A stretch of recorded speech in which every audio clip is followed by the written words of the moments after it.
Right, let's talk about lights. You know those things some drivers use like it's a Las Vegas stage show? You've got dipped beams on at midday, fog lights flashing like you're auditioning for Fast and Furious Luton Edition, brake lights burning into people's retinas like a budget laser show. So today, what lights are for, why we actually use them, and how not to look like a Christmas tree on Prozac. Oh, and I'm Patrick Biel, HGV instructor, 20 years in the seat, thousands of students trained, and yes, still dazzled daily by people who think fog lights are a personality. Hit subscribe now, and if you're serious about getting your HGV license with a pass guarantee, call the number on screen or check the description. Let's get you trained properly without blinding half the country. What are lights for? Sounds stupid, right? But hear me out.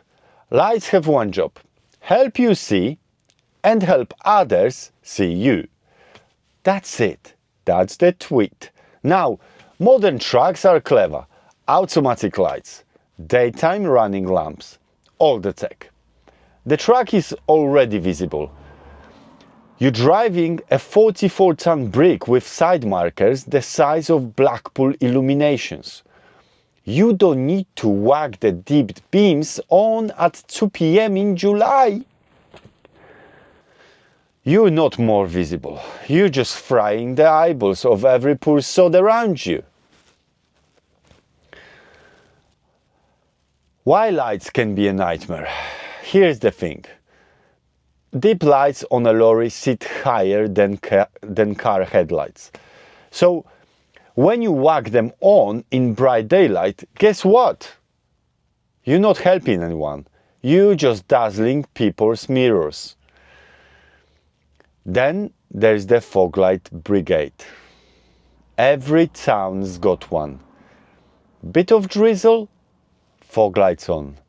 Slightly cloudy, fog lights on. Someone sneezed in a field 3 miles away, fog lights on. Let me explain. Rear fogs are nuclear strength bulbs designed for actual thick fog. If you've got 3 cars bumper to bumper in Tesco traffic and you've got your fogs on, you're not safer. You're just cooking the retinas of the person behind you. How to use lights properly without looking like a clown. Here is the cheat sheet. Simple and clear. Traffic lights, long stops, handbrake on. Ditch the brake pedal.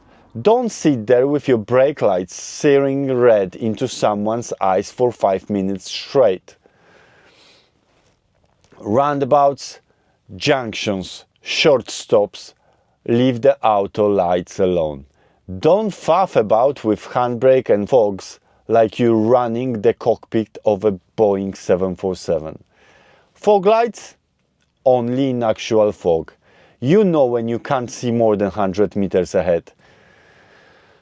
Not when John's vape cloud floats across the A5. Auto setting, trust it. The truck's cleverer than you think. Let it handle day-night transition. At RDCs, distribution centers, flick your lights to 0 when you're waiting on a bay. Dipped beams blasting straight into the mirrors of reversing drivers. Not helpful. You'll just end up with a queue of angry forklift lads calling you names you didn't know existed. Bonus check. And why it still annoys people.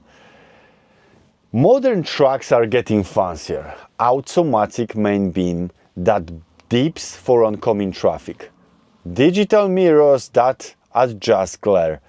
Even systems that block 1/2 of the beam while keeping the other bright.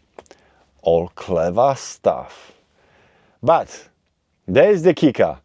Even with all this tech, if you don't know when to use it, you are still the Muppet dazzling everyone. So, no! You don't need to override auto lights just to look visible. You're in an HGV, not a stealth bomber. Trust the kit, don't abuse it. So there you go. Lights are simple. They're for visibility, not vanity. Use them properly and you won't blind half of Milton Keynes during rush hour.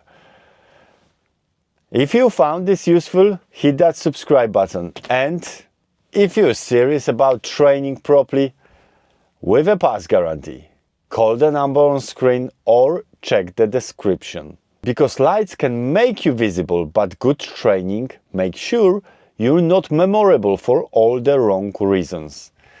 Drive safe and leave the Christmas tree routine for December.